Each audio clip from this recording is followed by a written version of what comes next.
लोभी ऑटोवाला.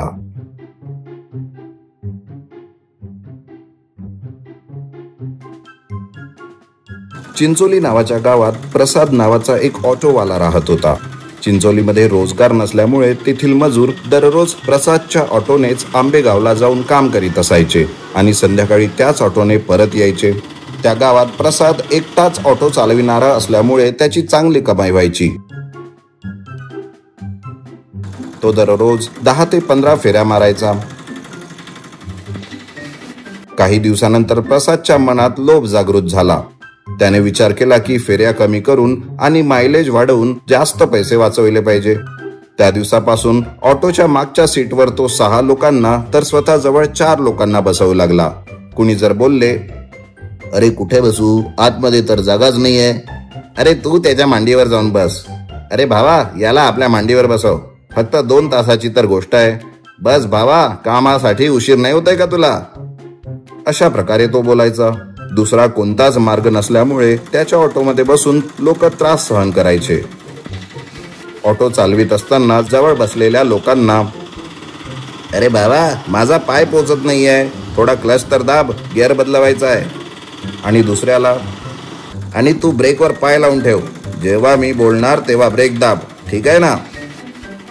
यामुळे बाहेरून बघणाऱ्या लोकांना ओळखणे अवघड व्हायचे की ड्रायव्हर कोण आहे आणि सवारी कोण आहे. ऑटो कधी उजवीकडे तर कधी डावीकडे झुकलेली असायची. जेव्हा कधी टायर गड्ड्यातून जायचा तेव्हा लोक, अरे देवा, बाप रे, असे ओरडायचे. कधी ट्रक किंवा कार जवळून जायची तेव्हा ते साईडला बसलेल्या लोकांना स्पर्श करून जायची. अरे बघून चालव ना भावा. अरे तुला काही झालंय का. नाही ना. मग तुला काय वाटते, मला गाडी नाही चालवता येत, चुपचाप बस तिथे.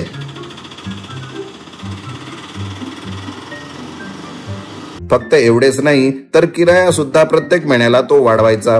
आणि कुणी विचारले तर, अरे वा, हा पूर्ण ऑटो काय तू विकत घेतलायस, शेअरिंग ऑटो मध्ये बसलायस, पैसे नाही देऊ शकत तर मग पैदल जा. असेच एकदा प्रसाद जवळच्या मंदिरात गेला. देवाचे दर्शन करून तो बाहेर आला.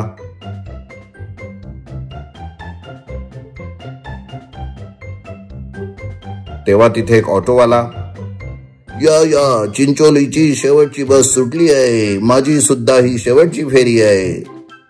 प्रसाद ऑटो जवळ आला तर बघतो की ऑटो पूर्ण भरलेला आहे. ऑटोवाला, अरे सर, या बसा, काय विचार करीत आहात. अरे कुठे बसू, जागाच तर नाहीये. अरे सर, ऍडजस्ट करा, त्या उजव्या साईडच्या फळीवर बसा, फक्त 2 तासाची तर गोष्ट आहे, मग गावी पोहोचणार, नाही तर रात्रभर इथेच राहावे लागणार.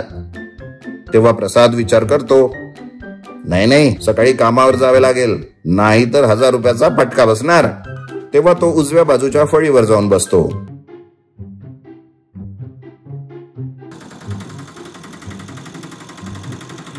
ऑटो सुरू होतो. एवढ्यात ऑटोचा टायर एका दगडावर आदळतो. त्या झटक्यामुळे प्रसाद उसळून जवळच्या नाल्यात पडला. ऑटोवाल्याला हे कळलंच नाही आणि तो तिथून निघून गेला. 1 महिन्यानंतर हॉस्पिटलमध्ये प्रसाद शुद्धीवर आला.